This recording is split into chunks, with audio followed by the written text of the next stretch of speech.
RedJed and Sin City Steve right back with you to review the first half of 2026 as part of Rasslin Rants, baby, and the Rantys 2026 Mid-Year Awards right here on Rasslin Rants and Sin City Steve's YouTube channel. Mother from another mother. Sin City Steve, how the fuck are you tonight, brah? Brother, I am fantastic. I'm ready to give away some awards. This is going to be a lot of fun, and it's going to be great for us to look back at what has been a fantastic 2026 already. Absolutely. Yeah, what a fully loaded 2026 we've had so far. We collectively thought this was a perfect time to really get into it. We're right into the mid-year, right in the beginning of July, and it's time to turn it up with some of the best, and as we will start with, some of the absolute worst of the year so far. So let's get into it. As we kick off the Rantys, we'll have about 15 categories here today, and let's start off with the worst of the year so far from January to June of 2026. So first and foremost, let's talk about what undoubtedly was the worst premium live event / pay-per-view of the year so far. For some, this may come as a surprise. For others, not. It's very much clear. WrestleMania 42 Night 1. My take from this, a few things. We were not live at WrestleMania Night 1, and I'm glad we were not. Because this was one advertisement after the next, for one thing. The advertisements and the excess shit in the middle of every match pretty much at least equated the amount of ring time on this show. I think in ring only went over a little over an hour. Was it hour 10, hour 20? Yeah, it was terrible, man.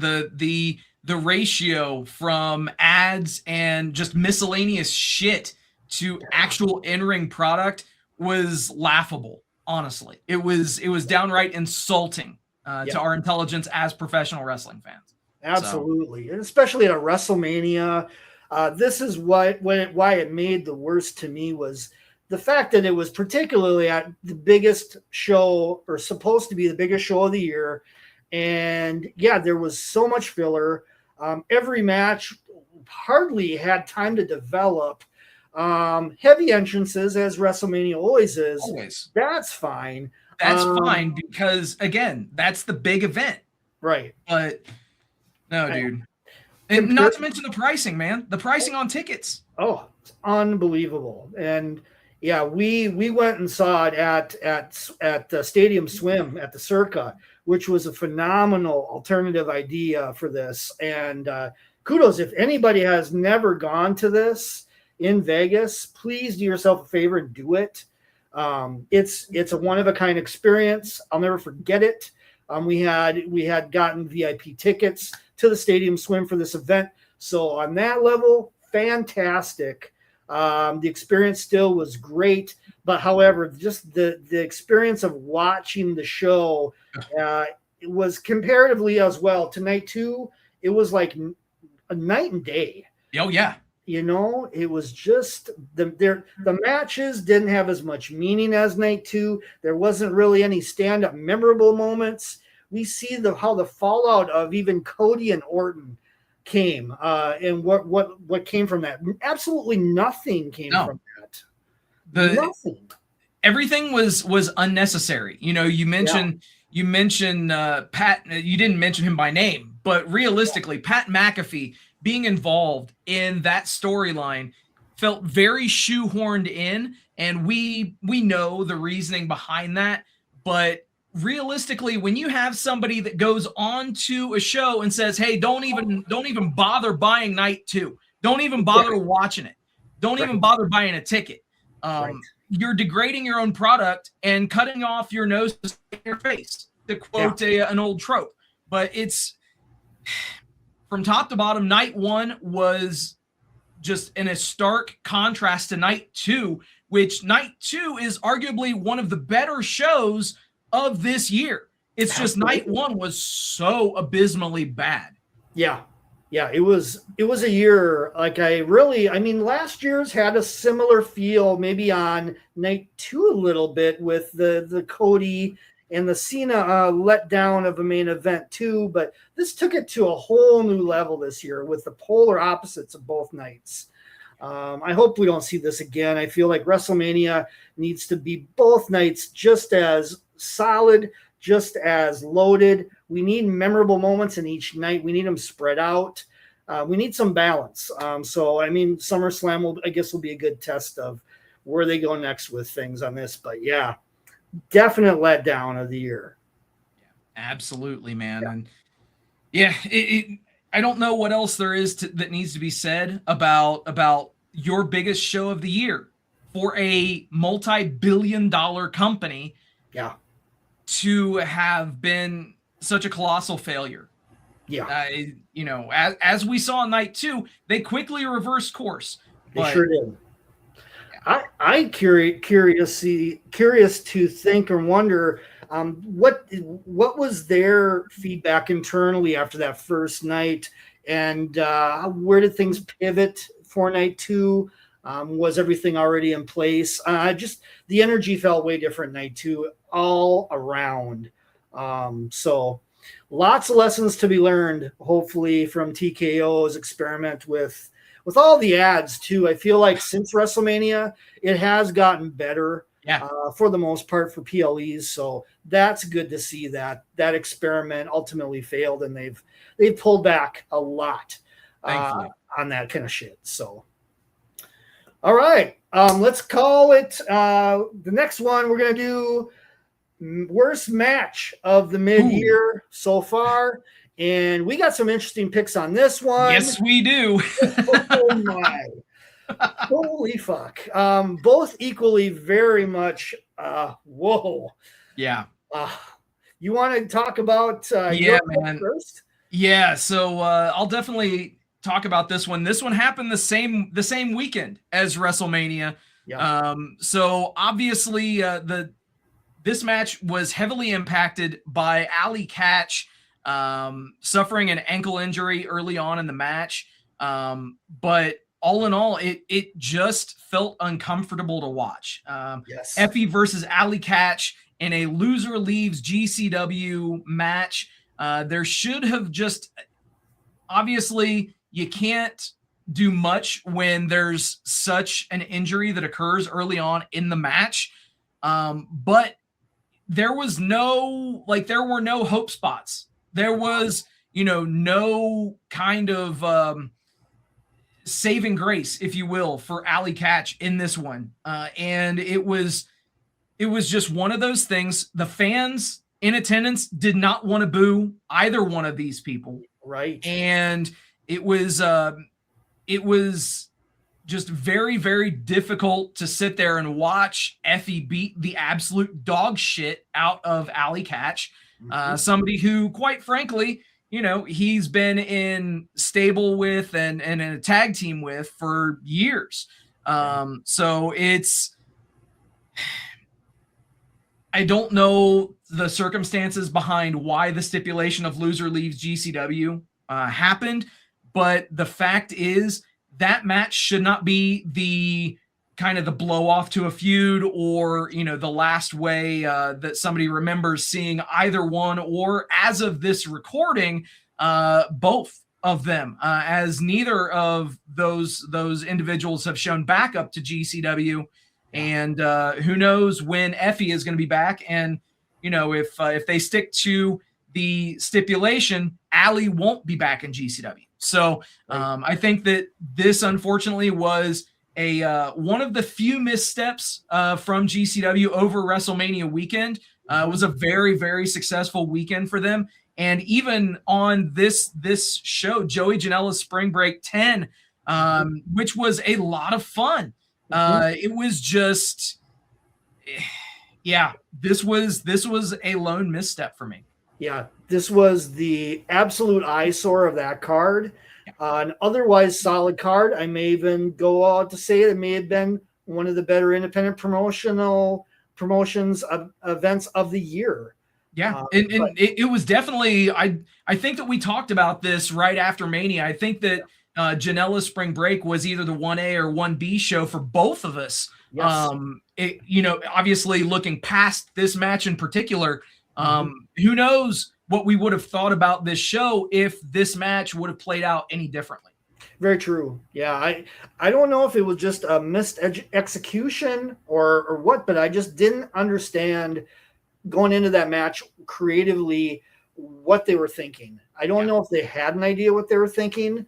It was just I do not understand the mindset going into that match. It just didn't.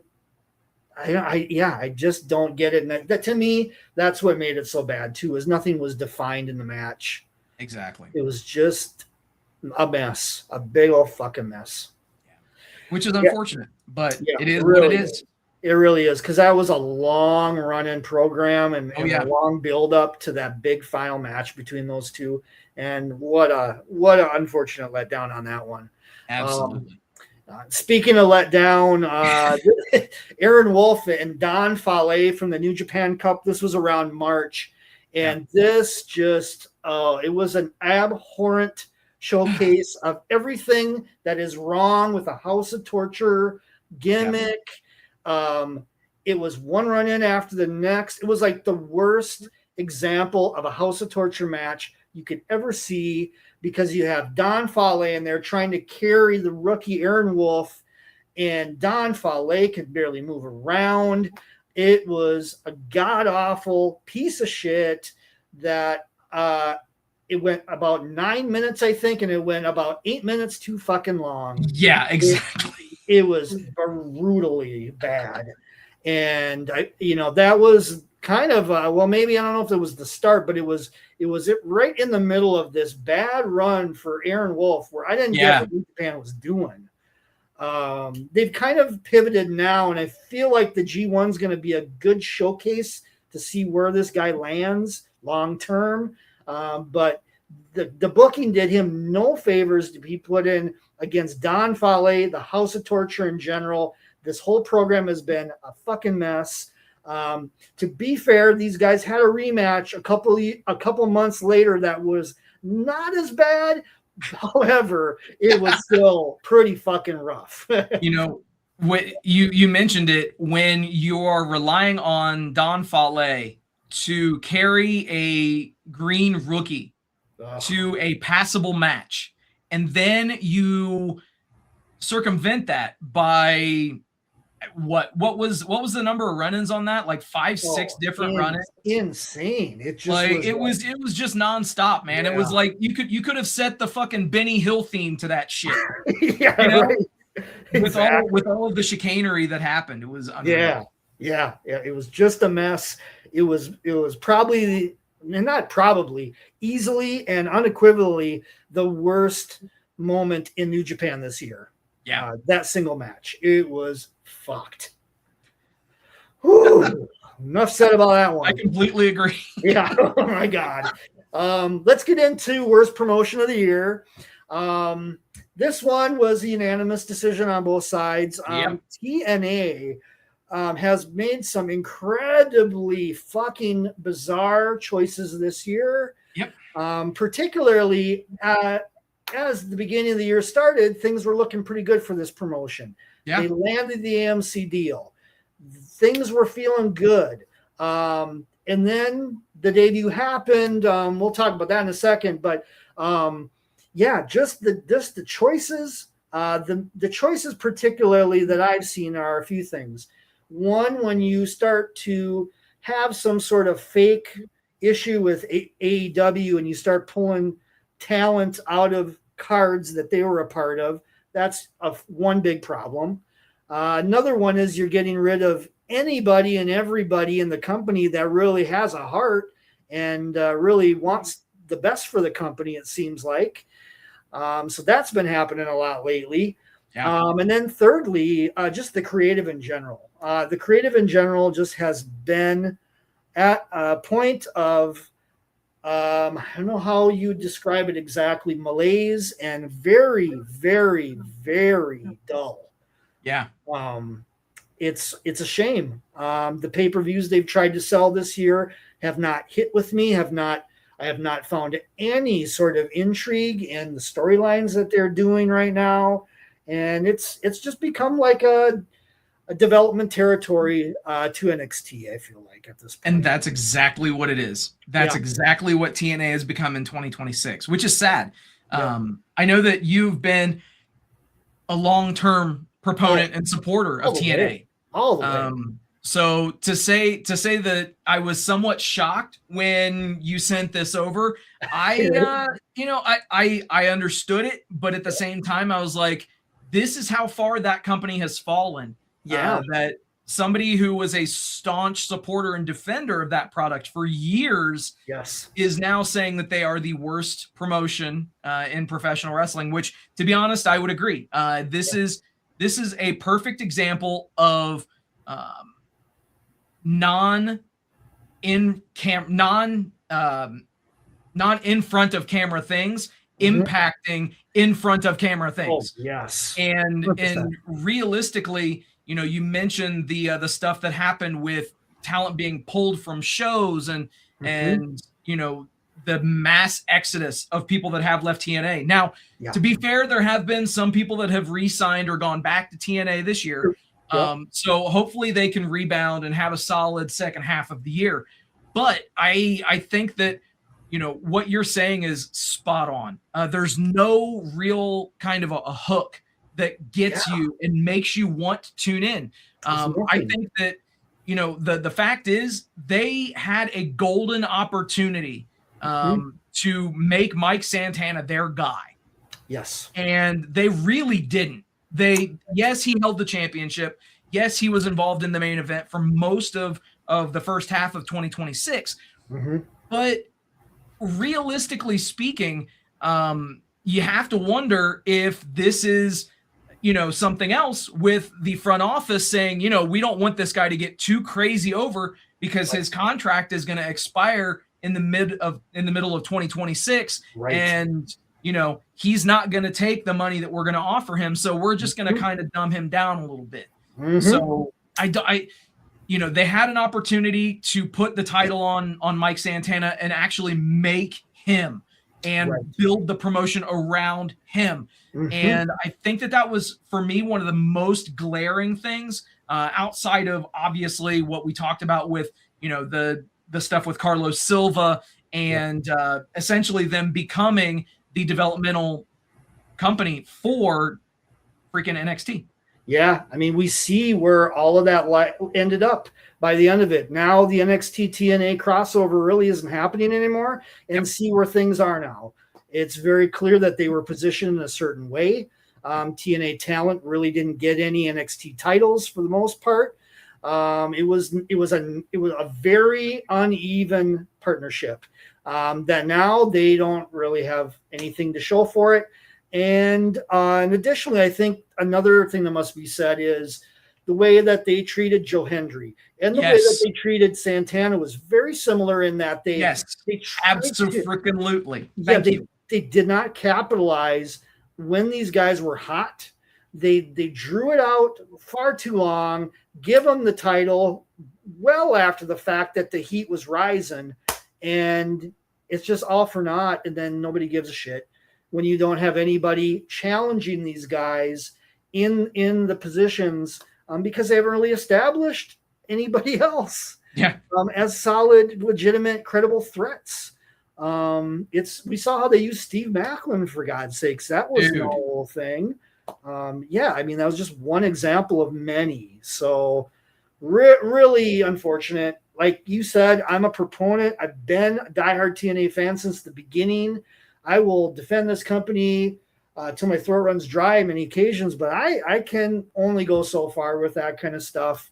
And ever since the AMC debut, it's been something different, and it just feels really weird. With that said, let's get into the worst show of 2026. And my feeling is TNA Impact was that show. Ever since AMC debut hit, there really has not been much to be said. There's been occasional live shows. There's been occasional specials they've done that they've tried to pump up some of the cards. But there really is nothing going on. And there hasn't been an Impact all freaking year. It's really too bad. Particularly one example of a real failure I saw this year as well was on a live Impact. They had Leon Slater with the X Division Championship, and he was about to cross over to become the longest reigning X Division champion ever. And then Cedric Alexander beat him right before that streak was going to get broken. And since then, Leon Slater has been languishing in absolutely nothing in this company, and it is really unfortunate because that's another example of a guy that really striking the iron while it's hot, and now it is not, unfortunately. Completely agreed. Yeah. Completely agreed, man. And, you know, so I didn't want to completely dunk on TNA. I figured, you know, I already threw him under the bus as being the worst promotion. Right. I'm not going to double dip. Yeah. But here's the thing is, for me, in 2026, the worst weekly show of the mid-year thus far has been WWE SmackDown. And for me, there are several reasons behind it. You know, for me, it's for a company that is focused completely around storytelling. You have some of the most bland storytelling that you're going to get, especially as of late. Also, faction fatigue with the Bloodline. How long have we been running a Bloodline faction, or, you know, renaming it to certain things, the MFTs? You know, at the end of the day, you can put lipstick on a pig, it's still a pig, to steal a quote. You know, the other thing too is I really think that we saw that some shows just should not be 3 hours in length. Amen. That's my biggest thing with it too. Yes. Yeah. It is just a bloat to get through. And you know, the other thing too is you would figure if they have 3 hours that they would be able to showcase a fair amount of talent and they would be able to get people over. But realistically, no. And part of that is because of another bullet point that I have, which is really confusing alignments. You know, people they're lacking their motivations. Some people in the audience, quite frankly, don't know who to cheer. They don't know who to boo. Yes. Yes, there are some individuals like that on AEW, but that is part of their gimmick, is that they are a tweener stable. I'm talking about the Death Riders. Right. But the fact is, if you are painting, you know, character A as being a babyface, and you are putting all of your resources behind this person as a babyface, and then the next week they're a heel, what? I know. I think the most glaring example of this was right around, and I keep going back to it, but right around WrestleMania, where you had Trick Williams as somebody that the fans wanted to cheer. It was vehemently obvious that they wanted to cheer this guy. Yet his booking had him as a heel. Yeah. Conversely, in that same feud, people wanted to boo Sami Zayn.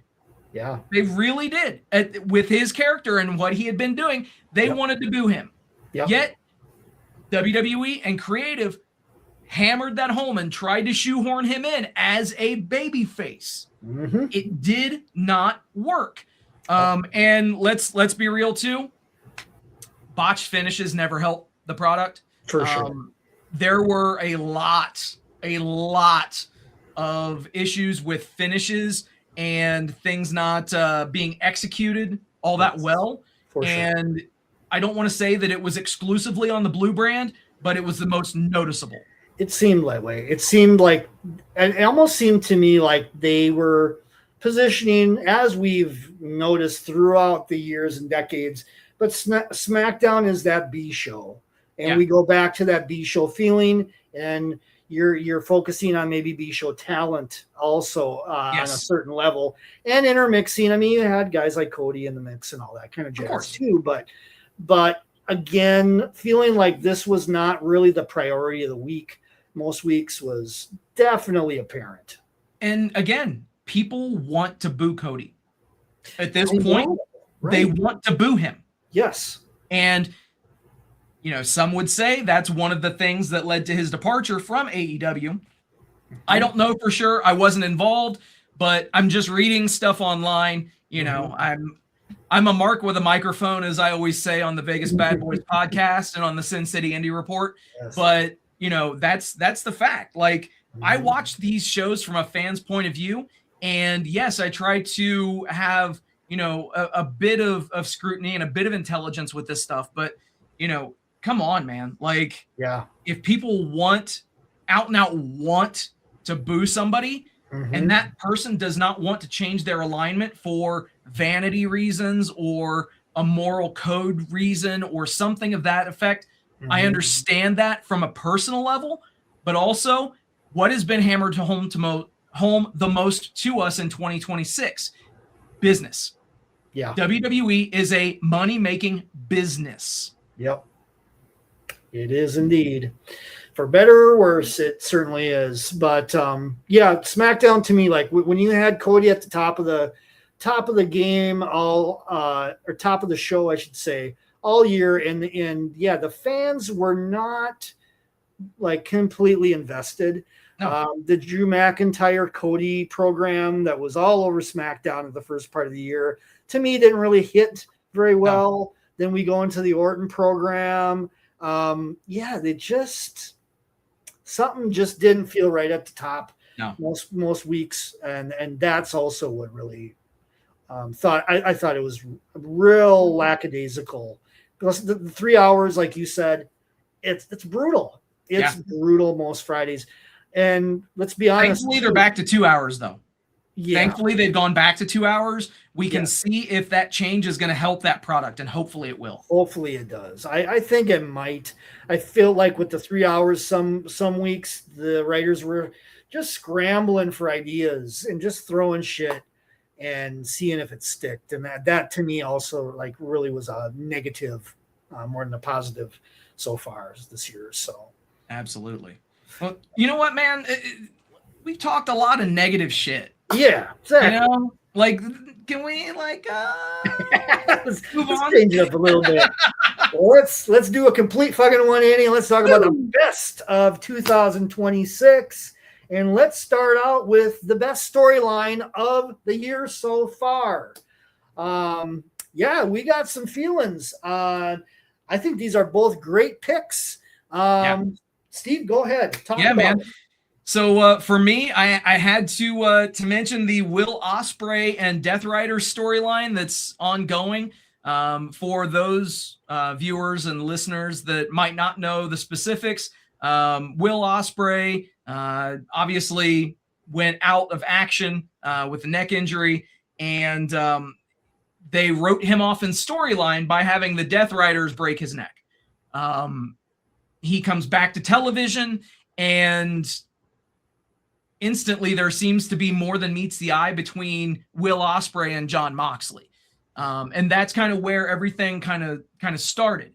And Will, recognizing that he's got to adapt his style, and if he's going to stick around and if he's going to execute at the highest level, that he has to change his moveset and how he carries himself, the things that he does in the ring.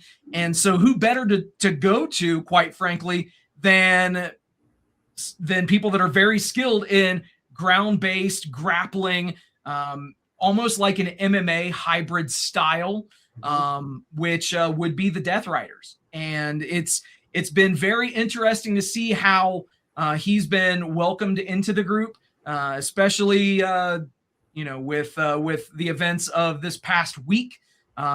He getting his Death Riders patch and officially joining the group.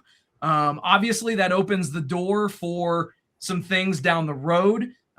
because quite frankly, he's always pledged his loyalty to the United Empire in New Japan Pro Wrestling. Right. So Callum Newman is out with an injury right now. It's going to be interesting what he has to say when he's fully healed. I'm sure that we're going to get some interplay there, but also what happens eventually when Will Ospreay becomes the AEW World Heavyweight Champion. Do we have some sort of a program between Ospreay and Mox? A bit of a student versus teacher kind of a thing. But realistically, this entire Stockholm Syndrome type of a storyline that they're running has been very engaging, and there have been a lot of twists and turns. The knock with AEW from day one, from people that have wanted to diminish its impact in the pro wrestling landscape, has always been, AEW doesn't tell stories. They're just a match company. Well, they're telling one hell of a great storyline right now. I really want to see where this goes. Yep, and it's been week to week, little layers here and there, twists. Bro, it's episodic television. Super episodic, and that's what we've been wanting from AEW is to let's build stories and let's keep them going for a decent amount of time. Let's give them time to breathe, develop, and kind of get shaped in where they're going. And this is a good example of it for sure.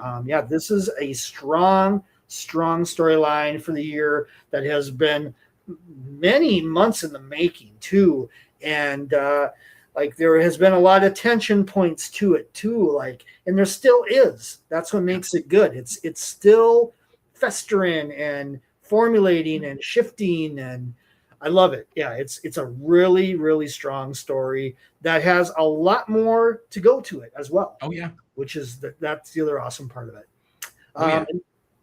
And then as far as my pick, this is specific. So I am speaking just on the AAA side of the El Grande Americano feud and program. I'm going to just put it all together in a package and even include that fucking phenomenal match, that presentation leading up to it. That was so good. Yeah, in the post-match, everything from top to bottom of this storyline was fire. On the AAA side, the crowds during the AAA shows getting involved heavily in the build to this match.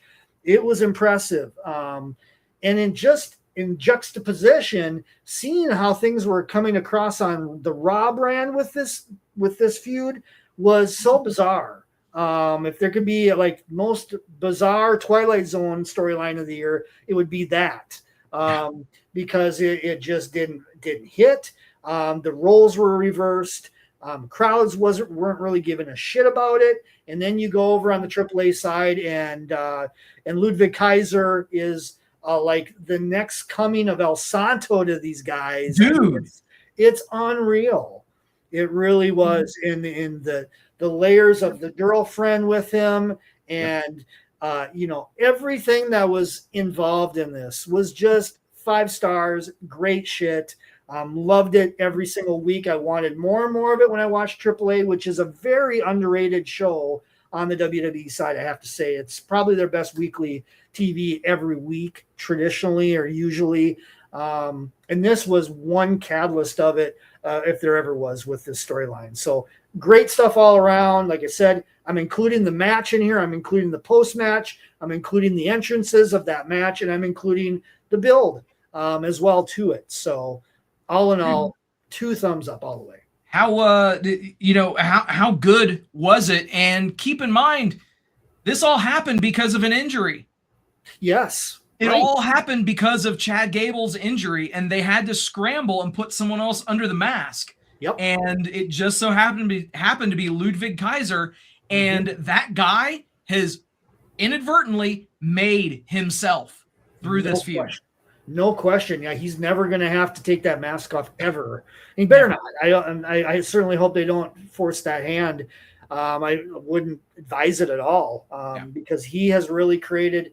Yeah, wrestling is an interesting thing. It seems like we get the biggest and the best matches, storylines, programs when things are not planned. It's organic.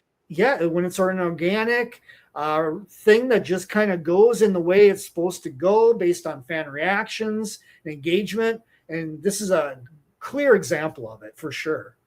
Absolutely. So, yeah, good stuff. Speaking of good stuff, let's talk about match of the year so far. We've had a lot of them. This was a difficult choice. Absolutely. But we both landed on the recent Swerve and Will Ospreay match from Forbidden Door. I did a lot of thinking on this one, and there is so many other ones. We could talk about Takeshita and Okada. Yes. We could talk about, just like I just mentioned, the El Grande Americano battle, which was also just amazing. We could talk about Okada and Hiroshi Tanahashi in the Tokyo and that in that post match as well, which was awesome, which is probably sadly going to get overlooked by the end of this year just because it was at the beginning of the year and so much strong stuff has come out since then. I'll even give a nod to CM Punk and Roman Reigns at WrestleMania. That was a fucking phenomenal match as well. It absolutely was. But what makes this match stand out to me is the storytelling. The storytelling in this match was second to fucking none. Yeah. And then you pair it with the tremendous work rate and the spots and the drama. I mean, it was just like a perfect storm coming together in this match. Dude, when Ospreay takes the house call from Swerve and it just forces him just to turn his head, and how fortuitous that the entire Death Riders clique is right there around the ring. And as soon as he takes that shot, it pushes his head to where he's looking and has direct eye contact with Jon Moxley. Yeah. And just the interplay between those two, the nonverbal that goes down between those two, and then Will firing up, pulling a Hulk Hogan from fucking 86 and, just going ape shit, hitting his finishers, hitting, the Death Rider, hitting all of the stuff, hitting the Tiger Driver, the Paradigm Shift, hitting those three moves in succession. It was exactly how it needed to finish. And, the only thing that could have made this even better would have been if this would have been the match at Wembley. Yeah. And then Will would have been crowned after this match. Yes, right. But even still, the stakes were on the line because they hammered it home to you that Ospreay wants to challenge for the championship at Wembley Stadium and have his World Cup moment. So they're tying in real world events. They're tying in real life events into this storyline, which is using this match as a conduit to happen. That's exactly what a match of the year candidate or an outright match of the year is and does. Perfectly executed. Yeah, it sure was. And everything, again, talking about the start to the finish, the pre-match, the post-match, the build-up, when we're speaking of it all and the setup of it, the announcing, really pushing hard at the beginning of this match, the 10 years of these guys by their side, against each other, this camaraderie and this rivalry. There are just so many elements coming together. The phenomenal entrances of both guys, the Lobo entrance, the Bane entrance, the post-match. My God, I mean, there was just, and the physicality in this match, the blood.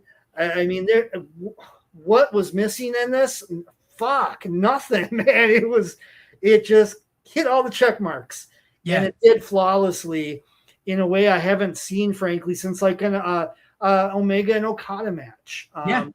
That's where I would line this up with. Dude, I've got to say this too, even down to the commentary team that they had in the booth. Yeah. So you had obviously Excalibur, you had arguably AEW's best color commentator, Nigel McGuinness, and you have somebody who not everybody knows that should know in Walker Stewart from New Japan Pro Wrestling, who is a fucking fantastic commentator in his own right.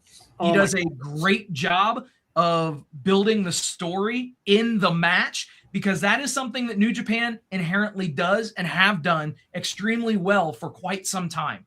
So he sprinkles in certain things and it just makes sense and it just works. So the entire presentation, 10 out of 10. Yes, I since this match has ended, I've gone back and I've watched this match twice more, just because it is so fucking good.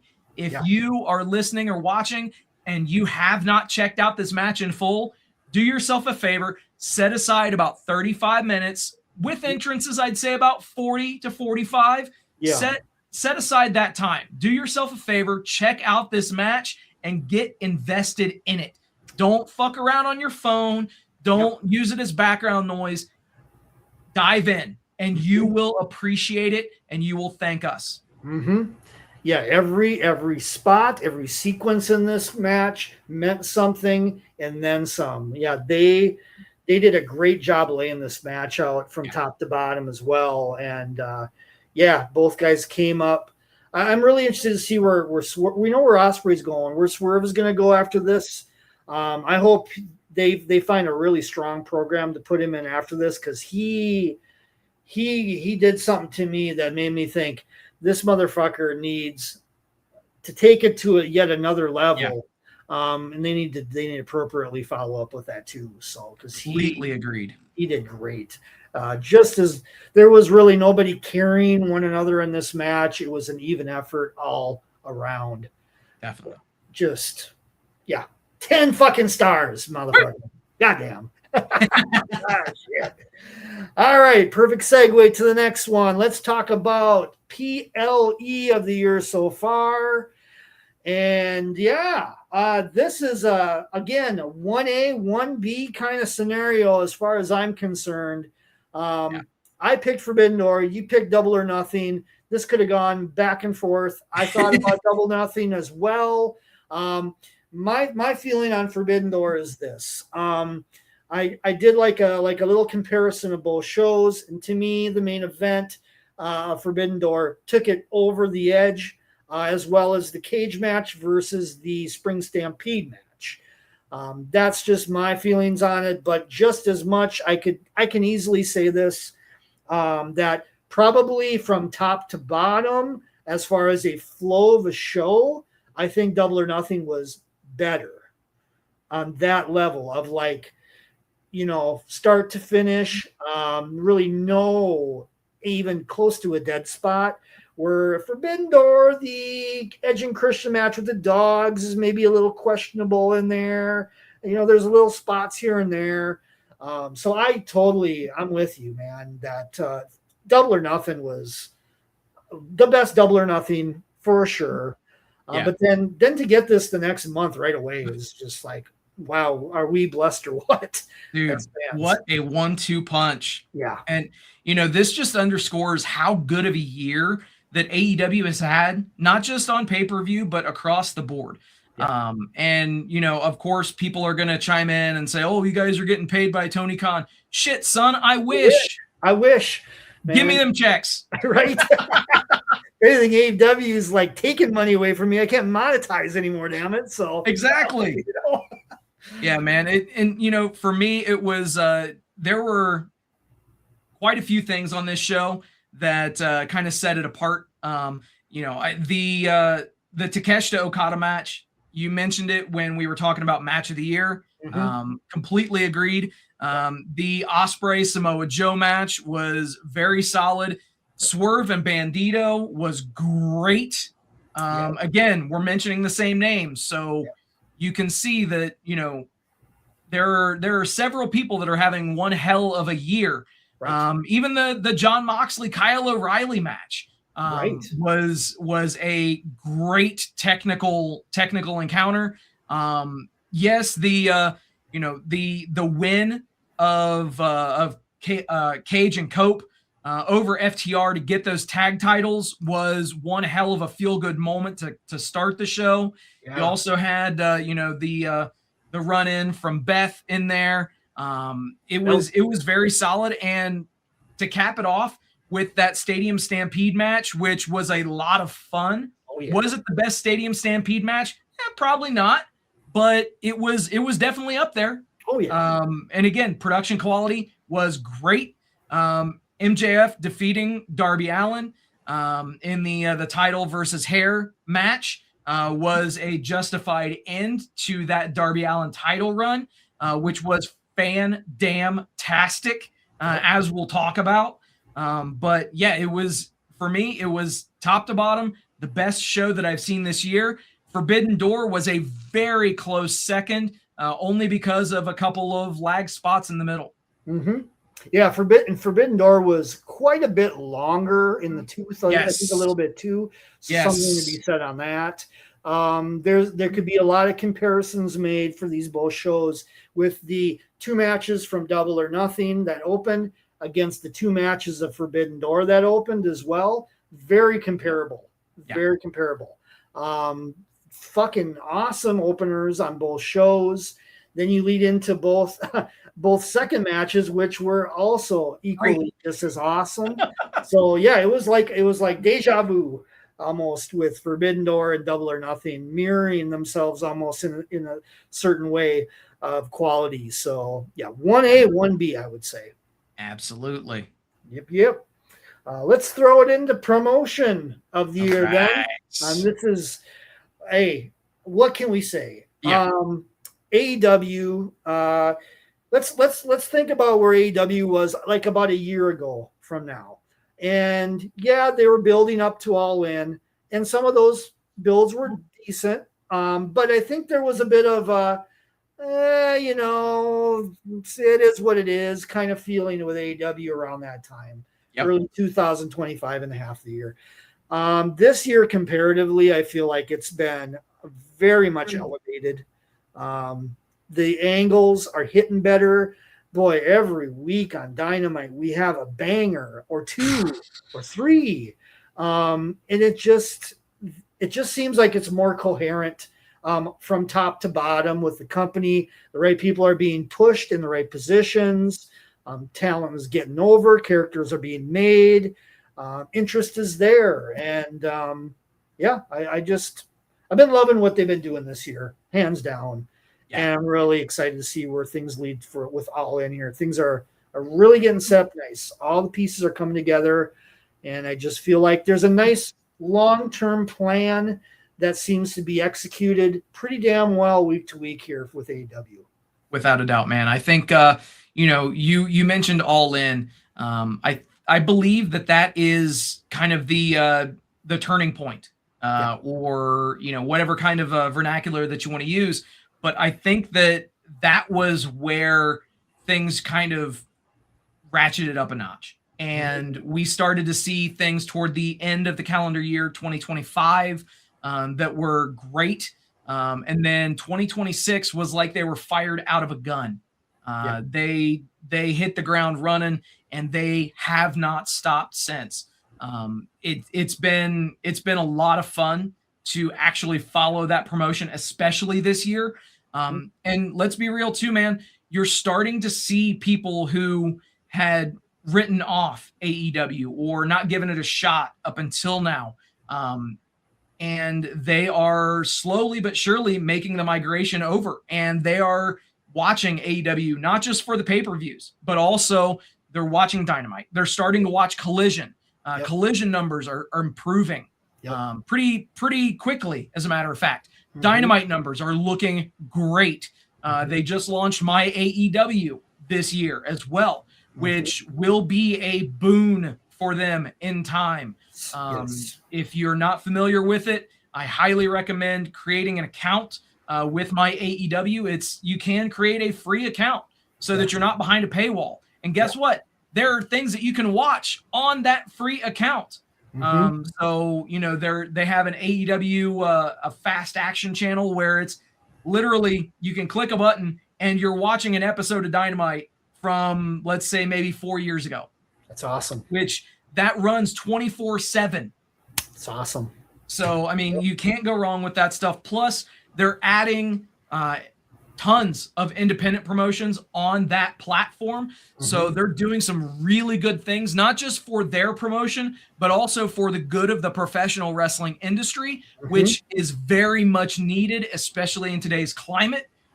So yeah, without a doubt, AEW has put their best foot forward thus far in the first half of 2026. Yeah, man. Yeah, all things are just clicking, and like I like it you mentioned about the My W thing with the different promotions. I think that's going to really be a game changer, like by next year. There's been a lot of talk as well about, AEW maybe taking on some sort of big wrestling week to combat the Saudi mania. I think My AEW is going to be a big component of that as well.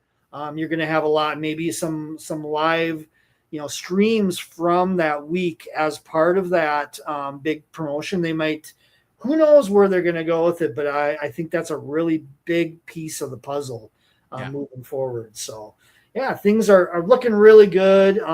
You mentioned Collision numbers are starting to raise a little bit. I'm seeing Collision has become much more of a, not maybe a must see show, but it's worth catching. Yeah.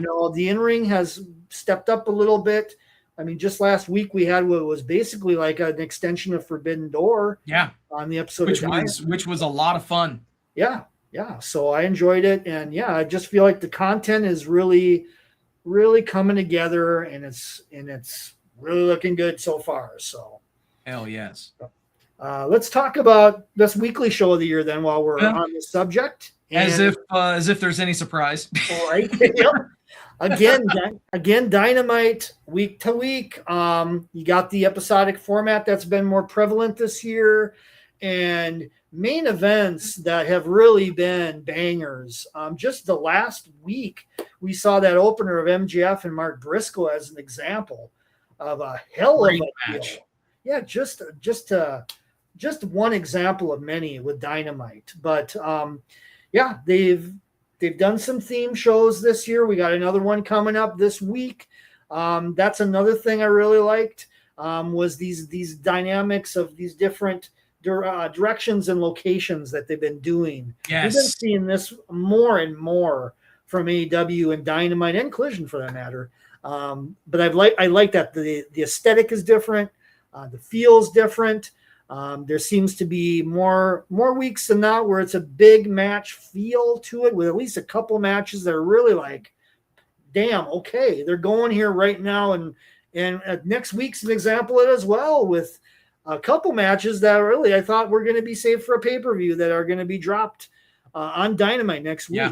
So they're making they're not pulling back by any means. They're moving forward full throttle and making this the flagship show of them all. And it really comes off feeling that way now more than ever.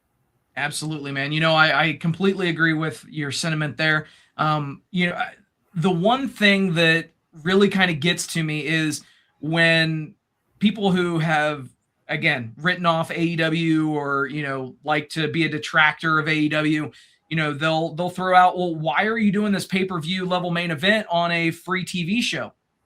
That is essentially akin to, my steak is too juicy, my lobster is too buttery. Like, what the fuck? Why are you complaining about getting these great matches for free as opposed to having to spend money every single month to get them? Right. You know that the pay-per-views are going to deliver as well.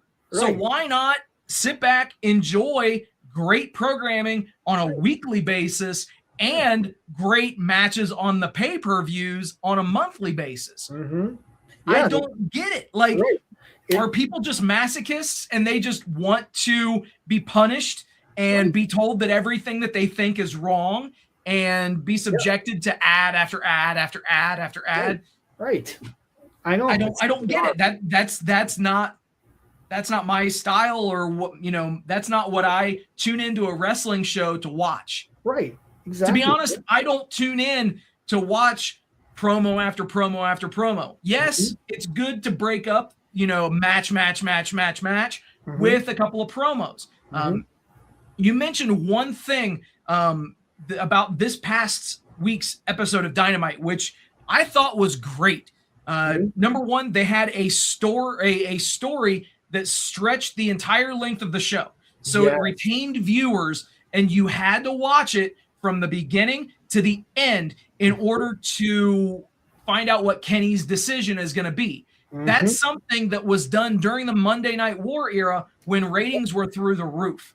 And it's very simple television writing, but it works. And I was very happy to see them embrace that. Also, you mentioned the episodic storyline. Yes, you do have stories that move week to week to week. And you're starting to see integration, thankfully, of video, rewind packages, if you will, from Collision to set things up for Dynamite, which is something that they've, I don't know if they've been allergic to doing it in the past. Right. But, Collision has very largely been on its own island and not really referenced all that much outside of a match lineup at the very end of the show.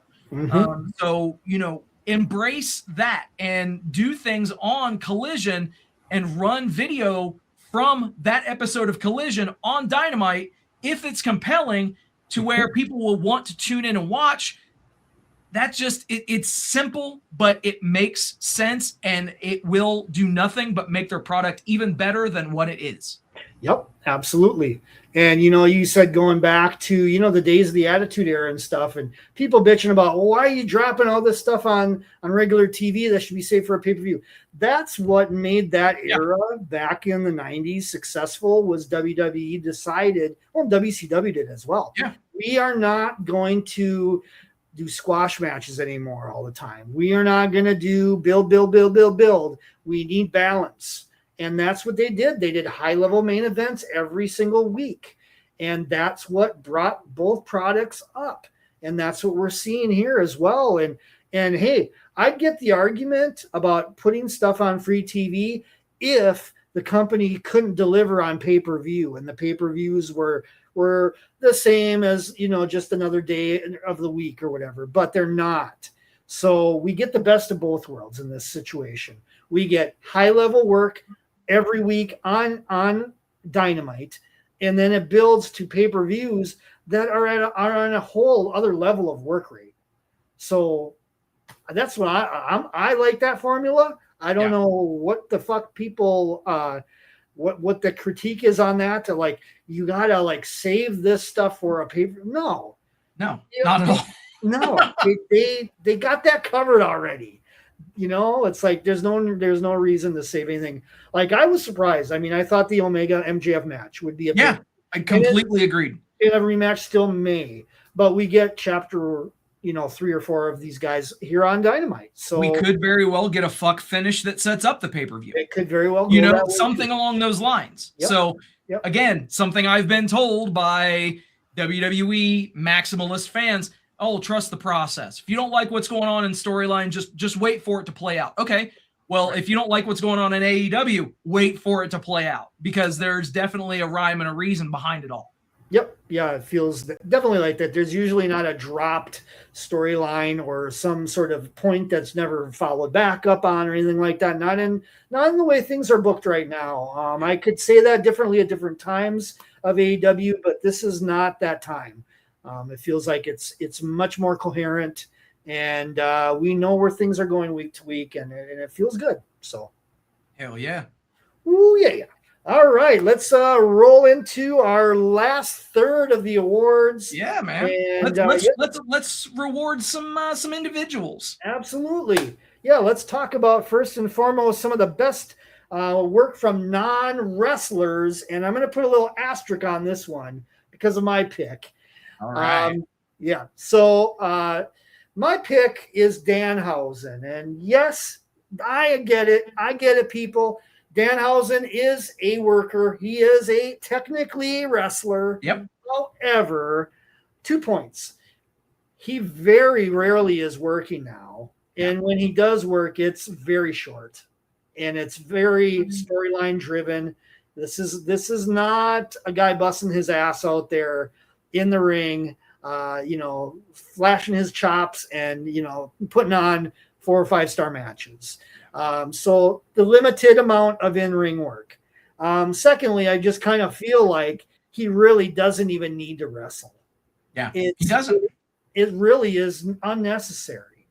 The segments we see are all backstage corny, goofy, wacky. Then the stuff he comes out with, in the ring, like a lot more theatrics than anything. So that's why I picked him. Now, if he's out of the running, I would 110% agree with you that Paul Heyman is still the man of the year on this level. So he's still bringing it, man. Dude, right, absolutely. Wrong. He's still bringing it after all this time. He's the glue holding together what's left of this Vision angle, which has just fallen into a shambles due to injuries and things like that. But he has kept it together and kept it going. Thank God. If we didn't have Paul Heyman, I don't know what that shit would look like. Dude, so, kudos. Absolutely agreed. And I think that right there is what really kind of set Heyman apart for me. Really quick before I dive into my pick of Paul Heyman, I completely agree with you. Danhausen does not need to wrestle. He is best served in backstage spots. We saw what happened in the path to the New York Knicks winning the NBA championship. Yeah, he proved himself to be very valuable, not in a pro wrestling ring. Mm-hmm. Now, obviously, he is a good wrestler, but at the end of the day, he doesn't need to be taking tons of bumps or put on those 5-star matches in order to have his place in that company. Right. At the end of the day, WWE has always been a sports entertainment based company. So much so that they were the originators of that phrase. He brings that specifically to WWE. Even when Danhausen was in AEW, it definitely did feel almost like a square peg in a round hole. He had the cult following. He had worked indies for years and years, endearing himself to the fans and the fan base who largely, if we were looking at a Venn diagram, your independent wrestling fans and AEW fans are very, very close to being a circle. Okay. But so obviously it was a leap of faith for him to leave AEW and those fans per se to go to WWE, but it was one hell of a move and something that will prove dividends and yield dividends for that guy until his dying day. Quite frankly, he will have a job in that company for the foreseeable future. He's come in, he's made one hell of an impact immediately, and all the best to Danhausen. The man behind the paint is a great individual as well, a great human being. So you love to see those people get rewarded in this business when, quite frankly, that doesn't happen all the time. Right, especially in this company. In a different day and age, I don't think he would have got even a single look from the old regime. So this is a sign of the times too, that a guy like Danhausen gets noticed and is getting over. His merch is going skyrocketing. I mean, I remember seeing that WrestleMania at the store there. I mean, people were just like grabbing them as they're putting them out. I mean, as soon as they were loading up the hooks, people were just yanking them off the hooks. It was a sight to see. I've never seen that at all at any of these events. Going to any of the WrestleMania Superstore, I never saw that demand to that level. No, I mean that was just something else. So he's got something special, and I think as we move forward, I think we're going to probably see less and less of him in the ring. There'll be that occasional thing here and there, but I think it's going to be even less and less moving forward as they kind of realize to play on his best strengths, he does not need to be in the ring. He may be more a second or like a manager type role to other wrestlers even down the road or something like that. So completely agreed. And to as far as my pick for Paul Heyman, you kind of hit the nail on the head a bit with what you were saying there.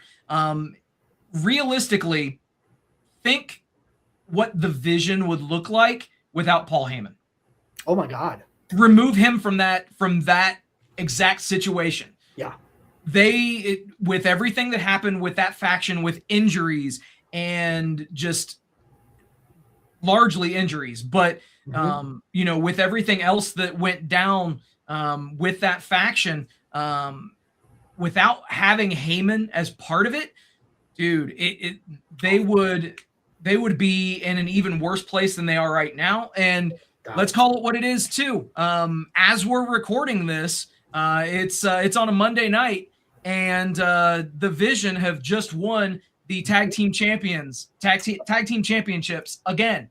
So they brought gold back to the stable. I highly doubt that would have happened if Paul Heyman was not a part of kind of overseeing the individuals in that stable. But also, he's been a key proponent in managing Brock Lesnar as he gets prepared for his Hell in a Cell match with Obafemi at SummerSlam. I know you're going to be in person. Check that match out. It's going to be one hell of a spectacle, brother. And Heyman's going to be right smack dab in the middle of it. And I mentioned how it's good that Danhausen has been rewarded because of how he is as a person.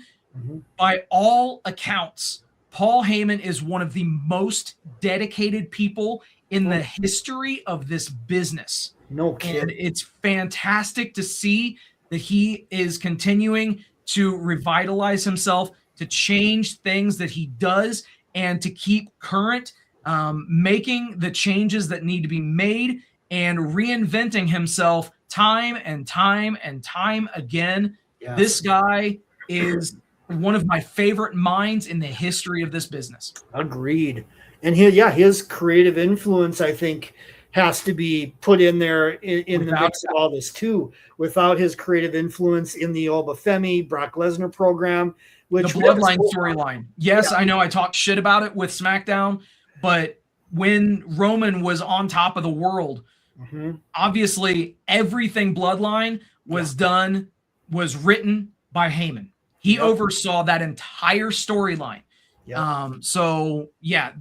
did a lot of really good things, a lot of storyline twists and turns, and most of that can be traced back to Paul Heyman's fingertips. You know it. Yeah, and we didn't talk much about the Obafemi Brock Lesnar program. There's been some ups and downs with it, don't get me wrong, but I think his hands has been on it for the most part. And going into Mania, boy, that was a hot deal. And I think it'll heat up again going into SummerSlam here. I think if they're going to have Heyman creatively having his hand in it, I'm looking forward to seeing where this build goes. So definitely, man. Hell yeah. All right, let's get into best on the mic. Woo! 2026 so far. And I'm with you on MJF, man. I thought to myself that consistently this year, he was the best. My pick for CM Punk is more or less based on the build for WrestleMania and that program with Roman Reigns. I just thought the work that he did leading up to that match with Roman Reigns sold me, because I really wasn't feeling that match at all when they first announced it. But then they started doing the promos, and I thought Punk's were the more dominant promos of the bunch between him and Roman. And I thought, man, damn, taking it and moving it and shaking it and mixing it up and making it interesting. And that's why I picked Punk for this one. But I'm with you that MJF, I think consistently, like I said, is the top of the top. Because honestly, I mean, Punk's only been around for about half of the year so far. So we have to keep that in mind as well. So yeah, you go for it, man. Throw your thoughts in MJF, man. Absolutely. And, I think that's been one of the calling cards, if you will, for CM Punk, is just how good on the mic he is. He is very, very good on the mic, and he can incite reactions from the crowd. Whether you love him, whether you hate him, he will draw that emotion out of you, because he is, let's be real, man, he is a conduit for just reactions. It's there's not been very many people in this business that have done it as well as CM Punk has done on the mic, in the ring, for the longevity and for the amount of time that CM Punk has. So amazing stuff by Punk. I would agree with you on the road to WrestleMania. He was the MVP of that match. He made that match worth watching, and it was a great match. So expert level stuff from him. But for my choice, man, I had to go with the devil himself. Maxwell Jacob Friedman, MJF, has really kind of set himself apart in 2026. If you look at the people that he's been in feuds with, obviously his top tier exchanges with the likes of Kenny Omega, with Hangman Adam Page, with winning the title from Hangman Adam Page, and the subsequent promo that they aired on the Dynamite following Revolution. That was one of my favorite promos that I've seen all year long. Yeah, that was real good. Just such great emotion, and you hang on every single word that MJF says. The great part about what he's doing is he's not just rehashing all of his stuff that he's done in the past. He's not just playing the hits. He is fleshing out this character more and more, almost on a weekly basis. So there's a lot of runway left with that character, and I really want to see where we go. But obviously, he's got that big match coming up this week against Kenny Omega, and we'll see if he drops the title. There are rumors that Hollywood is calling, so that could very well be what pushed this match, from being a pay-per-view to being on the themed episode of Dynamite. We'll see what happens. But yeah, obviously the stuff with Mark Briscoe has been fantastic. He is the absolute asshole heel in 2026. No one does it better than MJF.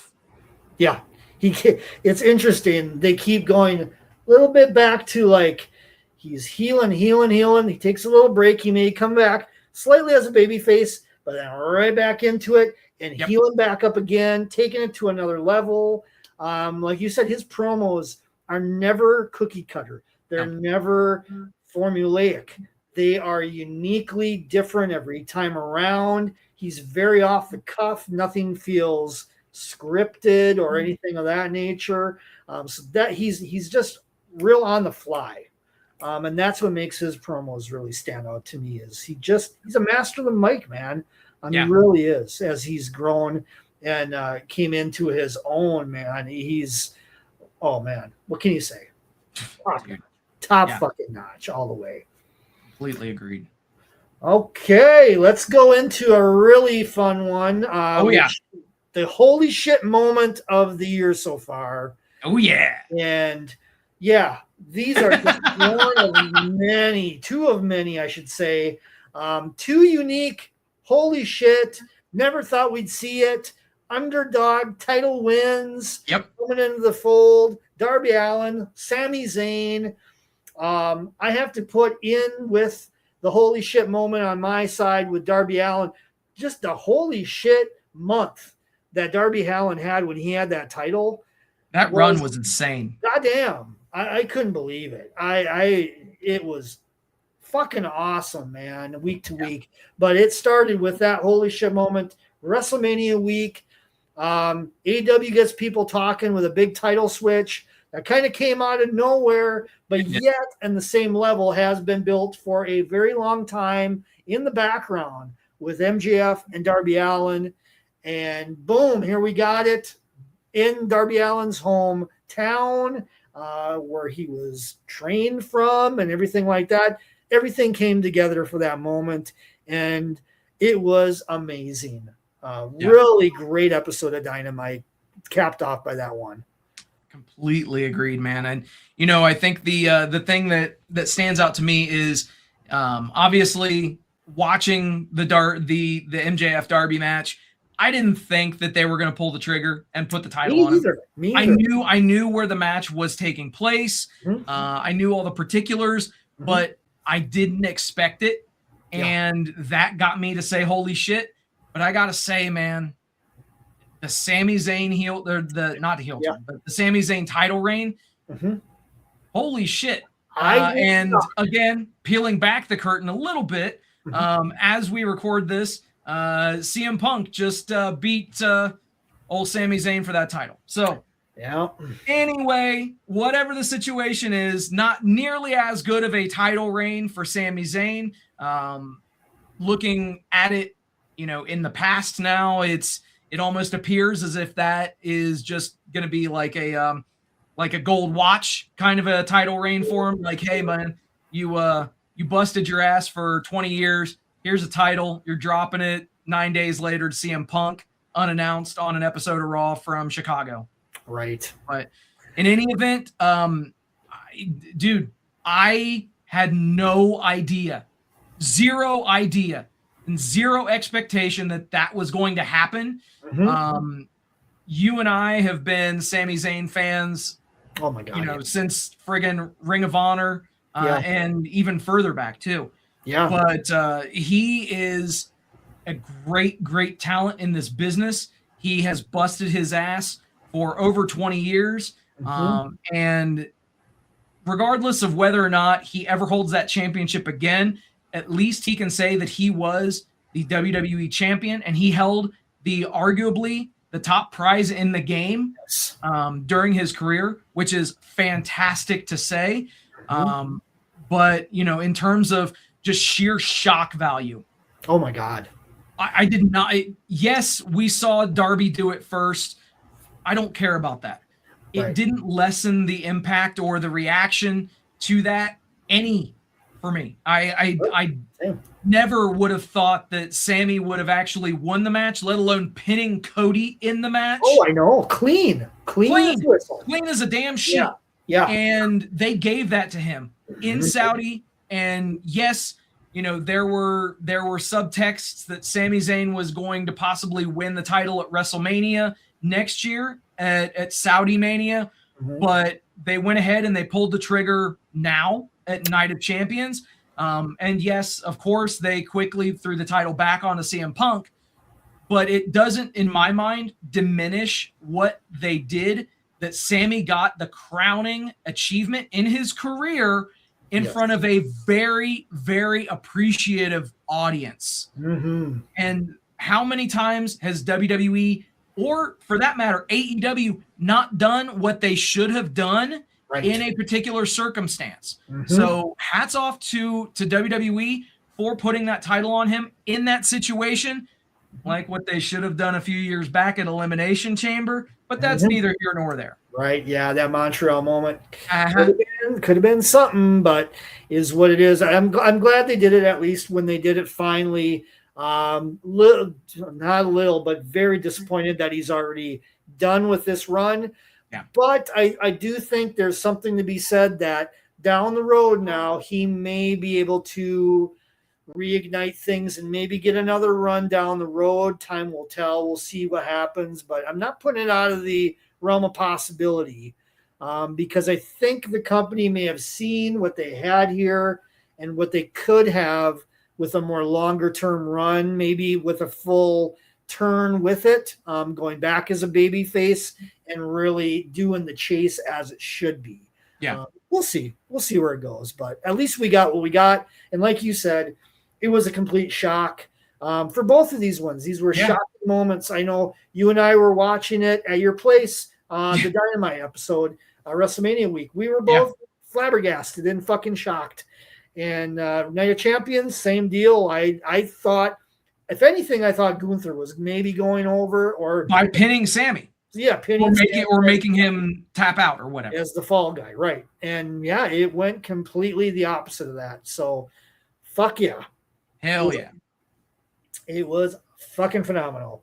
All right, let's do Breakout Wrestler of the Mid-Year. Yeah.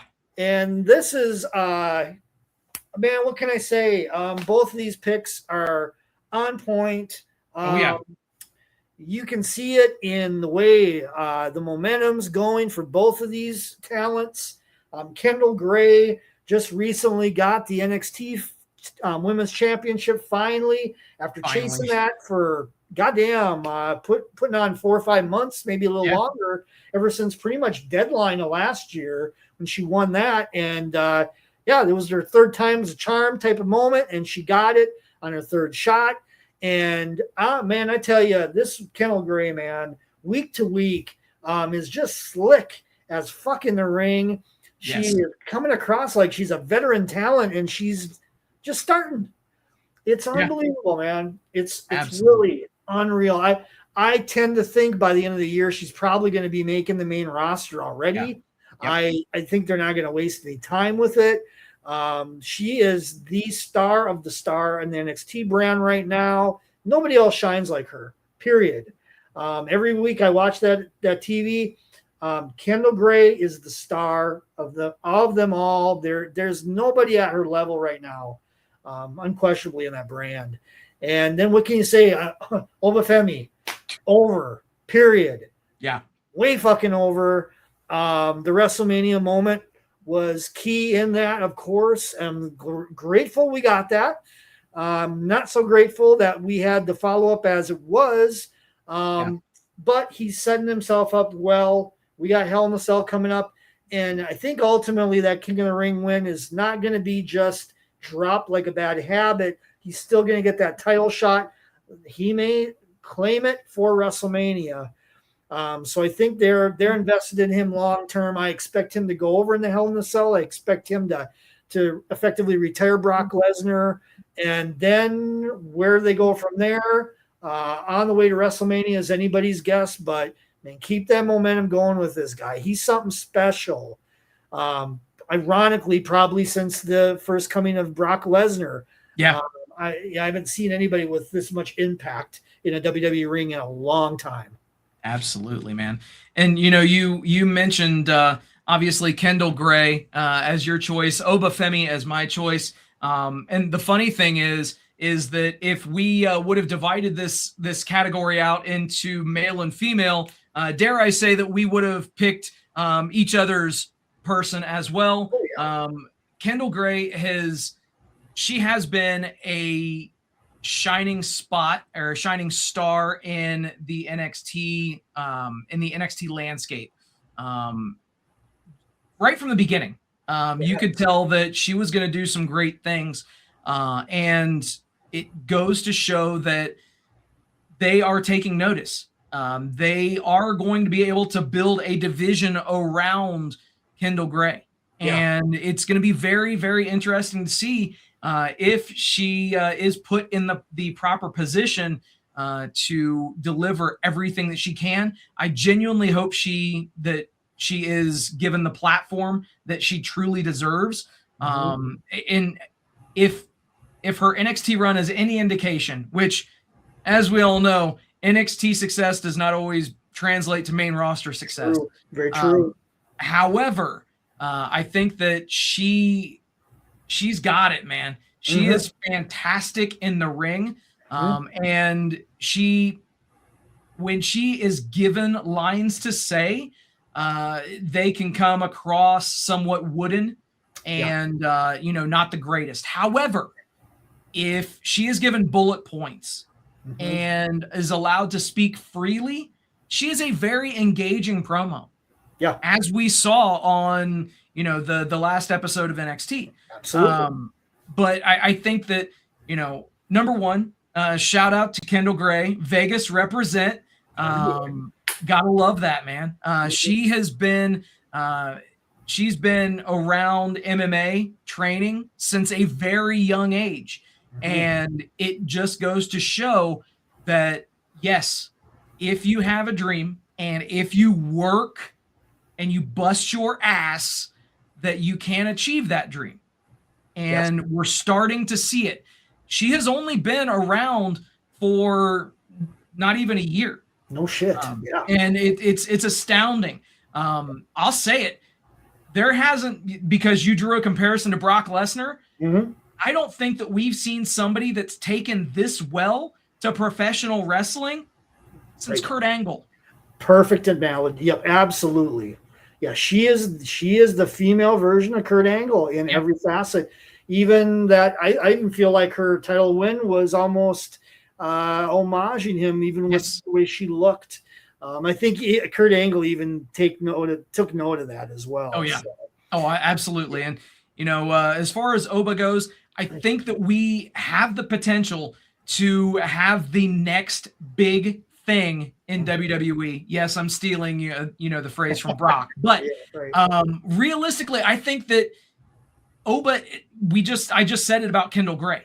You can build a company around Oba Femi. He can be your guy, and with his age where it is, that is a very good thing for WWE and TKO and those investors because he has aura. Yes, he does. You can just take one look at the guy and you can see that he's a star. Yep. But then you see him do the strut to the ring and the crowd doing the strut to the ring. And it's infectious. Yeah. That's probably the best way to describe that. But the fact is, once he's in the ring, that motherfucker can go. Oh my God. He is great in the ring. Dude, this guy, genuinely, the sky is the limit with Oba Femi. If WWE does not fuck it up, they have their next person in the lineage that they can pass the torch to if they play their cards right and don't fuck it up. Right. And I'll be honest, I didn't see this from Oba in NXT. He had presence. Yep. He came off solid, but I wouldn't have thought moving him to the main roster would have this elevated effect so quickly. So good. But it's a thing, and it's a big thing. And he's where I'm interested to see where they go with him is following SummerSlam as we're going to assume that it will crescendo at WrestleMania with him. It has to. It has to, right? But in between there, he'll win the Rumble. Yep, he'll win Rumble. Yep. I'm curious what programs they're going to put him in following SummerSlam because he's going to need a big follow-up. Where they go is anybody's guess. Maybe a returning Drew McIntyre. I don't know where they go, but maybe that would be something to think about. I would be good with seeing that. Yeah. Something I would be good with seeing that. So that's going to be, to me, the real litmus test, so to speak, is once you get this Lesnar program out of the woods, you got to keep it. You got to keep that momentum going. Yeah. To lead into WrestleMania, you can build Roman and you can build Oba, from Rumble on, but until you get to Rumble, what are you going to do? So time will tell. Yeah, exactly, man. All right, let's go into a really unique category that we thought we'd do in honor of the Sin City Indy Report, and that is the Indie Wrestlers of the Year so far in the female and the male category. Female Indie Wrestler of the Mid-Year, and it is a lock. Consensus. Yeah, Shotzi Blackheart has been fucking killing it this year on the indie scene. Goddamn, man. I mean, we have seen her live in so many shows just from WrestleMania week. I feel like I see like 2 or 3 matches of her every week on indie TV or some capacity or other. I mean, my God, she's everywhere. Dude, she's out there busting her ass every single fucking week. It's great to see. Yeah. Worldwide too.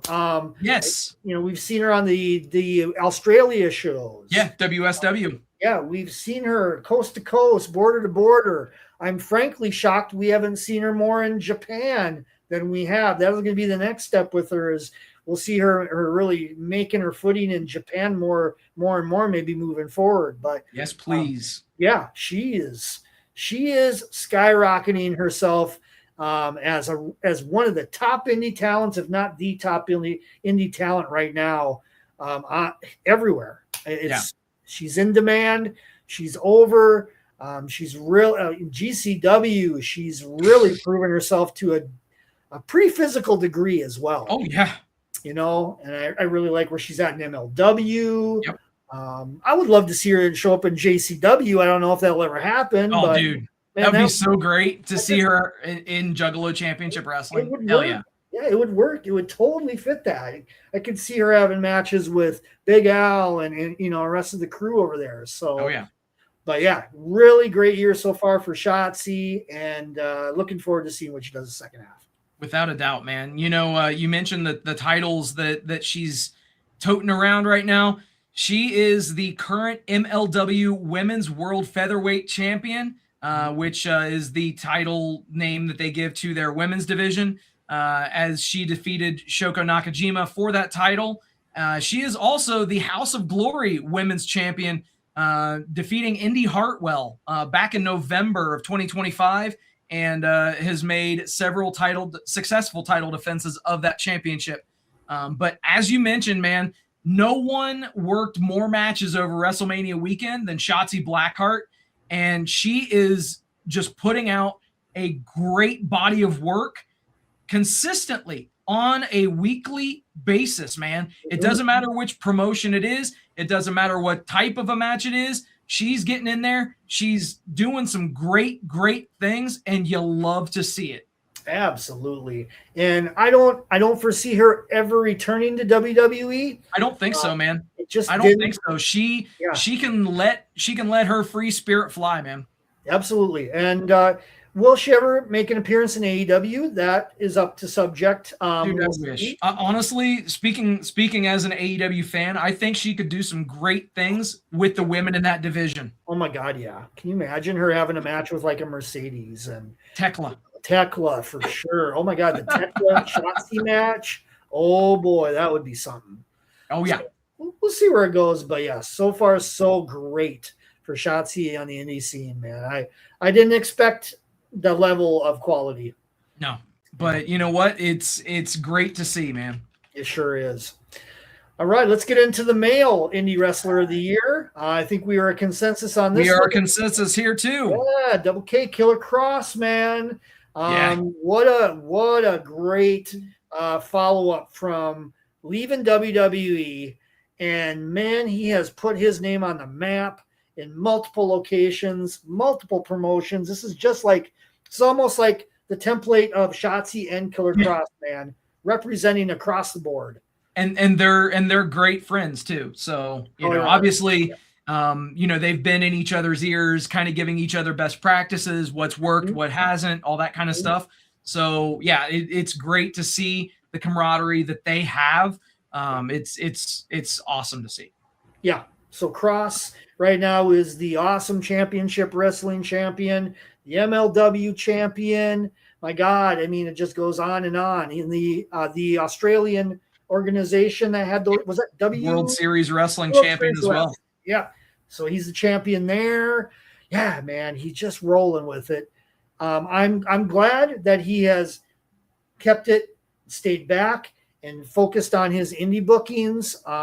He could easily be a guy that could jump right into AEW as well, but I think this is a better spot for him, picking his spots and kind of like, being meticulous about it too. Hitting the hot spots and making an impact where they count. Yeah, absolutely, man. I think Kevin's done a lot of great things in 2026, and it's really cool to see somebody who I've seen wrestle in front of 25 people achieve what he is in the process of achieving, and showing that you don't have to have the machine behind you in order to be successful. He's following that blueprint that several other indie wrestlers have executed perfectly well. And, you mentioned the titles that he's holding currently. He is the MLW World Heavyweight Champion, which MLW, if you guys are not checking out MLW, they are putting out great TV on Fusion every single week, and it's free. It's right on YouTube. Right on their YouTube channel. They drop the episodes on Saturdays at 6:05 p.m., which I'm kind of a mark for that in itself. Yep. But, I think that we haven't seen everything that we can see from Killer Cross. And I think that's the most exciting part is, those of us here in Vegas, we've seen what he can do and just how intelligent he is, just how engaging he can be. And he is doing those things on a larger scale now. It's very exciting, and the best is yet to come for Killer Cross and Scarlet for sure. No doubt about it. Yeah, I'm excited for their future, man. Yeah. I think they're just gonna continue to. They're gonna show. I'd like to see them a little bit back in GCW. They've been missed from that side. Yeah, I would like to see that for sure. Yep, I think. Can you imagine him and Koger? I'm going at it. That would be a great program, man. Yes. I mean, sign me up for that. Yeah. I would love that program. I feel like there's a lot of different opportunities Cross and Scarlet could get into in the second half of 2026, and hopefully for some surprise appearances, some surprise spots, and definitely taking a foothold over the indie scene. Absolutely, man. You love to see it. No doubt about it. All right, we're down to our last two. We will go first and foremost with the best female wrestler of the year so far. Contro's aligned. Here we go again. Yeah, man. I talked about this before we went on tonight, that I was thinking long and hard about this one. And I'm sorry, but there is just nobody else in women's wrestling right now that has really made the impact like Tekla. She could have even been she could have been considered the breakout star of the year as well. She could. I mean, that would be, she really stepped up her game from last year.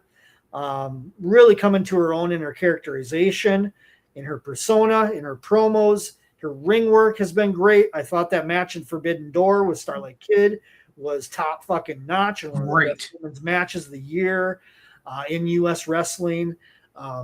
She's come around and she's really established herself as a top tier talent in the women's scene moving forward. Even if she does have to job that belt out at All In, which seems likely, I think that's going to happen. Yep. I still think she's going to have a spot at the top of the cards of the women moving forward. She's established herself, and I think there's definitely on the horizon other exciting programs with her. And her work rate is just going to continue to kind of boom, boom, boom, keep going. Love the Stardom angle as well. I think that's really established her big time too, as we've seen little pieces of that throughout the year. We had some of that, if you recall, at the Stardom show, WrestleMania week as well. She made an impact there. So yeah, I'm just a big fan of hers. Really didn't know too much about her before she came in AEW. So the Stardom run, I really didn't have any background on that. So I've been fairly impressed to see her ascension in AEW, to say the least. Without a doubt, man. It's been really, really great to see. And, if you look at the list of bangers that she's had this year in terms of in-ring confrontation, you mentioned her match with Starlight Kid at Forbidden Door, which was great, extremely well received by nearly everybody that saw it. Yep. She retained her title in the Fatal 4-Way match at Double or Nothing. She defeated Jamie Hayter at Dynasty and defended her title against Alex Windsor at Spring Breakthrough. I think that Tony Khan said it best when he publicly praised her as being the MVP of new arrivals in AEW. Oh, yeah. Which I completely agree with, man. That him signing and AEW signing Tekla and putting her in the position to succeed like they have has been phenomenal. The execution of her on the roster, you can't ask for anything better than what she's gotten and what she's giving week in, week out, whether it's on a promo or whether it's in a match in the ring. Regardless, she gets people talking after her segments. And, if it's just going out there and calling the entire women's division stupid bitches or beating those stupid bitches around, quote unquote, it's been great to see what she's done so far in 2026. I really want to see how she inevitably copes and deals with the loss of that world championship. Because you got to figure, man, if she's full of piss and vinegar right now and she's the world champion, how is she going to be when she drops that championship? Oh my God. Yeah. She's going to be unhinged, man. I am here for that. Yeah. It's a whole different character. It's going to be taking it to another level. And it's going to be an intense, wild, like a snake on the loose kind of type of situation, or a spider in this case. Yes. She's going to be ready to strike, man.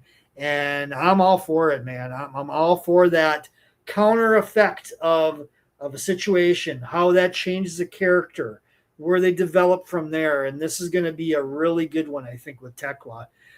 She's going to go wild. Absolutely. And the match with Statlander at Revolution, I would definitely be remiss if I didn't mention that shit. For sure. That was a standout match, to say the very least. But man, it like I said, she gets people talking, which is ultimately what you want for your world champion at the end of the day. And she's done more than rise to the occasion.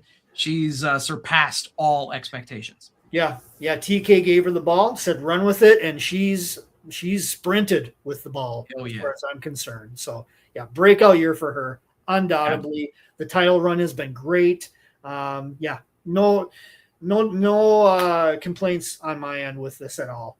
So most definitely, man. All right, let's finish it off. This is it. The last one, best male wrestler of the year, and here we go. I hear both here on this one, and I'll just throw my thoughts quick on MJF. Just the level of work, we've already talked about it with him. We've talked about the promo work. We've talked about, he came back once again at the end of last year. He got the title at World's End and came in a little bit as a babyface, but very quickly segued back into a shit heel. And the promo work's been great. These marquee matches he's had this year with Hangman Page, Mark Briscoe, obviously Darby Allin, and et cetera, week to week. Great shit. He's doing his best work straight up right now. He's doing his best work, I feel. And I was thinking a lot about some WWE talent when it came to this one too, but I thought to myself, man, he is rised above the cream of the crop, so to speak, to really take it to another level this year in his programs. The way he built these programs, the way he got heat on himself was second to none. Beating Hangman Page and standing on there on that stretcher as he stretchered out was a moment I definitely will never forget. And the visuals, bro, so good. The visuals was all about the visuals this year with him, and really establishing himself even further as a AEW core talent that was here from the beginning, that's still here and is way up, the king of the castle, so to speak, MJF, man. And hell yeah. Go ahead, man, with your thoughts on Darby Allin. Dude, Darby Allin has had one hell of a start to 2026. Okay. As far as the matches he's been involved in, obviously, let's just focus on that title reign. And April to May. Okay. So April 12th, he defeats Andrade El Idolo at Dynasty. April 15th, he defeats MJF to win the world title in a matter of seconds at Dynamite Spring Breakthrough. And then April 22nd, he wrestles Tommaso Ciampa in a fucking amazing match. My God. The match that actually was given 5 stars by Dave Meltzer. And I know Dave Meltzer is a very polarizing person. I get that. I understand that. But at the end of the day, you have to acknowledge just how good Darby has been during this title reign, or was during this title reign. That match with Ciampa. And then the very next week against Brody King. He also defeated Kevin Knight, then Pac, then Konosuke Takeshita on an episode of Dynamite. Wow. And then, against Sammy Guevara, against Speedball Mike Bailey, which was a great match, before ultimately losing the title back to MJF at Double or Nothing. This guy has had an excellent, excellent year. And keep in mind, I mean, he even started off the year in his quest to defeat the Death Riders and Death Rider adjacent people, wrestling against Yuta and Pac, even Clark Connors. And then, is he a part of the conglomeration? Is he not? So they've done some good character things with him too. It's not just been, oh, well, this guy is going to fall off of high spaces. So, he's done some very, very good things in the ring, but also developing his character. And he has made people give a shit about Darby Allin. Oh my God. Yeah. Through his promos, especially, he has gotten, I think that's one of the things that gets lost in the shuffle is how good Darby, not that he was bad on the mic, but he really, really shined in the first half of 2026 with his mic work, as well as obviously showing that he's going to do whatever he's got to do in order to retain that championship, win that championship, or go after a championship. So yeah, he's putting it all together at the right point in time. I know I've said it several times, but you love to see what he's doing. You love to see the character progression, and Darby is one of those people that AEW can build around as well. Yeah, man. I gotta be honest, that run he had that month, legendary. Like, I have never seen anybody have a title run like that. Not at all, dude. He had 9 defenses in 40 days with the title. It was unbelievable. That's crazy. It was a shame on one level to see him lose it, but you knew it was going to happen. Yep. But you knew, based on what you had seen for the last 4 or 5 weeks prior to that, that man, he made the most of it, and he elevated everything that was going on with that title from it too. Oh yeah. Yeah, it was a sight every week, even on Collision. Title defenses. There were world championship matches on Collision. Yeah, man, it was something. It really made some fun TV week after week. Seeing him, how he didn't get injured permanently or even like semi-permanently within all of that, also is phenomenal. I don't know how he did it, because he was taking insane bump after insane bump, match after match, and yet he's still standing tall, and he's still in one piece as of today still. So goddamn, yeah. And he got married too. So he got married, and yeah, this is something. Body slammed in the thumbtacks by his mom. Right. But again, with Darby, a guy that was in AEW from day one. Yes. Well deserved to finally get this opportunity, made the most of it, and even in a short run, oh my God, was it a memorable one? Like you said, legendary. I don't think anybody is ever gonna have a run quite unique like this. I don't think so. Where it was the 4 or 5 weeks of it, and just the litany of work that you put in that 4 or 5 weeks was just at a whole other level that anybody else never done before and never will do again. Absolutely agreed. Whew.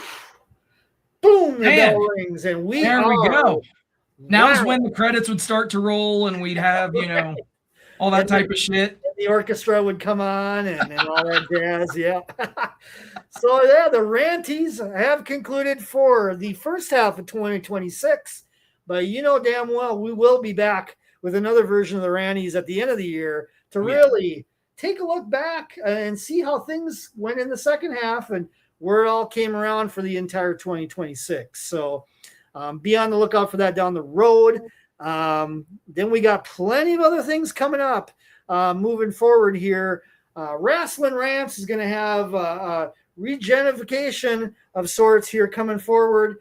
We got stuff coming up this week, as a matter of fact, even as part of the AEW event with the Minnesota Twins at Target Field on Friday. I will be there, so check out some exclusive pics, or not pics, but vids, man, videos and clips from that event, which you might not be able to see anywhere else. I don't think they're going to be broadcasting this on television at all. Maybe exclusive. Yeah, but it should be rant exclusive coming up on Friday. And then Saturday, we got G1 in Chicago. I will be there as well. This is an exciting week ahead on Rasslin Rants. And then we'll be following up as well coming up next week with a G-Run look back. You're going to be checking it on the New Japan World. I'll be there live. We'll each have our thoughts and feelings of the experiences. So we'll talk about that moving forward, and plenty of other stuff down the road here at Rasslin Rants. Cincinnati Steve, tell me about and tell them about what you got coming up as well on your side of the Vegas Bad Boys. Absolutely, my friend. So obviously, I just want to say thank you to everybody for hanging out with us. Thank you for liking, sharing, subscribing, doing all the stuff that you guys do. We both appreciate it. And thank you for allowing us to do what we love to do. But also, as Jed had mentioned, I am a part of the Vegas Bad Boys podcast network. So we do have a weekly show that we've launched and have over 1,000 episodes on. It is Wrestling Talk. That'll come to your inboxes, to your YouTube subscriptions, all that kind of fun stuff every single week on Tuesday nights. So be looking for that. Also, if you love the interplay between Jed and myself, we do also host the Sin City Indy Report, where we look at the best and the not so best in independent pro wrestling on a weekly basis. Those episodes tend to drop on Fridays. Obviously, you had mentioned that you're going to be doing the thing with the Twins at the ballpark. So we're gonna get that done at a different time during the week. But one way to make sure that you don't miss any of that stuff is to go ahead and hit that subscribe button right now. Whether you're on Jed's channel, whether you're on my channel, whatever it is, make sure you hit that subscribe button and click that bell so that you get all the notifications. And you're definitely going to want to be tuned in to what Jed's got going on with his journeys to the G1, to the Twins Park, to all of the fun shit that's going on, to SummerSlam. Dude, yeah, man. You've got a loaded summer ahead of you. I wish I could be there to join you, and who knows? Maybe I might be. We shall see. Yeah, exactly, brother. Yeah. Who knows what's going to happen in the future on both of our channels, but love the collaboration and looking forward to everything moving forward. So, all right. With that said, that's it for the Rantys.